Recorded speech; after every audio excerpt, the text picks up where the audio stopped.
Well, on tonight's special interactive news segment, with me, Timothy Subasi, your host, and my guest is a man with a wide range of experience. He's none other than former Prime Minister Emeritus, Dr. Ruhakana Rugunda. Dr. Ruhakana Rugunda has been Uganda's permanent representative to the UN. He also chaired the UN Security Council. I bring to you a man with a vast experience on the topical issue that we are going to discuss tonight. The issue is the Non-Aligned Movement Summit and the G77 plus China Summit that will be taking place in Uganda starting from the 15th of this month to the 22nd of this month. Dr. Ruhakana Rugunda, thanks for joining us on this special interactive news segment. It's my pleasure.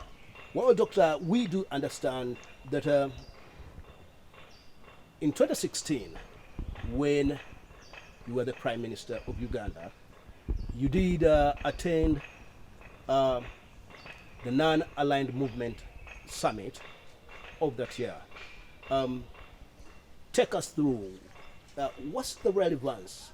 Is non-aligned movement now still relevant, given the fact that some of the issues that they do stand, they used to stand for, more especially after the Cold War, which were to do advocating for independence of many countries against colonialism, imperialism.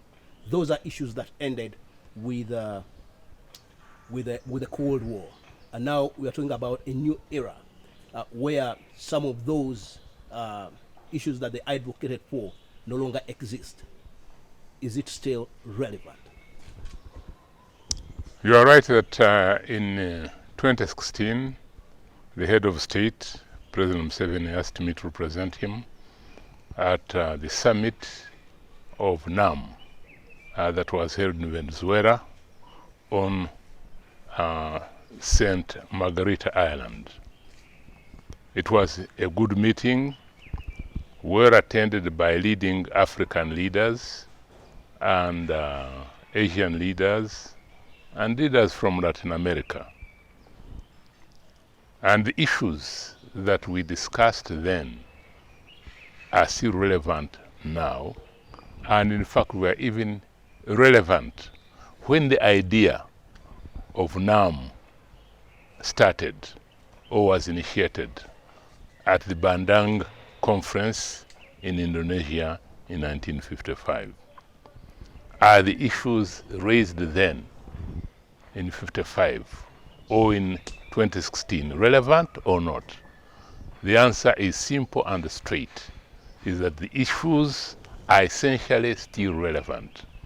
There have been changes here and there in political terms, but the problems of poverty that have been afflicting our people, the problems of conflict that has been dominating our respective countries, the problems of big powers sitting or using small countries, foreign interference, those issues are as valid now as they used to be then. Well, the issue of colonialism was addressed squarely, and countries got independence. But there is a new wave of neo-colonialism. Do you think that the non-aligned movement or the global South countries have the capacity to have a united voice against neo-colonialism that partly is being perpetuated by countries that are economically strong and well developed? Well, individually, as Uganda or Kenya or Costa Rica alone, we are weak compared with the forces of both colonialism and now neo-colonialism and imperial control, imperialism. However, together, our voice is strong. So in order to mobilize our strengths and evolve a powerful voice in international affairs and resist domination and oppression, we need to have unity. And indeed, NAM has been a major block through which the voices of the people in Africa, Asia, and Latin America, and some parts of Europe come together and speak as one and become a formidable voice which cannot be ignored by anybody. Well, different scholars have argued, have advanced arguments that the non-aligned movement, heads of state, member states, just convene, make long speeches, pass resolutions that actually fell short of implementation. Is that a true description of the many resolutions that have been adopted by NAM on the several summits?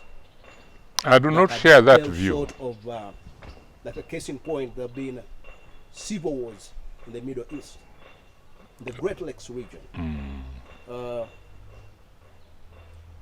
Recently being the Russia-Ukraine war, where I'm happy to understand that you did lead the Ugandan delegation. You are part of the delegation of African leaders that went to meet the man in Kyiv and the man in St. Petersburg. So, are positions of NAM on such critical issues often respected, or they just remained on paper and they wait for another NAM summit? NAM should be looked at as a powerful mobilizational movement, pulling the voices, views of many countries together. Has NAM succeeded in that, to have one united voice? The answer is yes. In many cases, the NAM countries, and there are many, as you know, now the figure is about 135 countries, have been able to take one common position on controversial issues. And if you do that, the world will have no choice but to listen. So NAM has been essentially successful. Resolutions, have they been implemented? Some have, some have not. For example, when NAM calls for peace in the Sudan, or calls for peace in the conflict between Israel and the Palestinian people, sometimes that may be respected, sometimes it may not. However, it remains the responsibility of NAM to continue championing the causes it considers just, it considers appropriate. It's a continuous struggle to make the world a better world. It's a continuous struggle to make the world peaceful. It's a continuous struggle to ensure that the poor people in the world gradually become less and eventually poverty is eliminated. Therefore, NAM, in the main, has achieved its mobilizational responsibilities, having one voice for many countries, and in a number of areas, it has succeeded in having impact on conflict situations where negotiations have taken place instead of the conflict continuing. It is true that recently Uganda was one of the countries that went from Africa and visited Ukraine and Russia, again in search for peaceful resolution of conflicts. That initiative continues, and here I commend the work that President Museveni has put in, and my brother Amama Mbabazi, former Prime Minister, because a lot of work has been done behind the scenes in order to promote this peaceful endeavor, peaceful initiative by Africa, and appealing both to Russia and to Ukraine. Therefore, the struggle by Africa, the struggle by NAM countries, and African countries, essentially all NAM countries, continues. The impact is getting created, a positive impact. We may not have succeeded in everything, but this simply means that struggle must continue, because our cause, our objectives are just and are for the well-being of all the people of the world.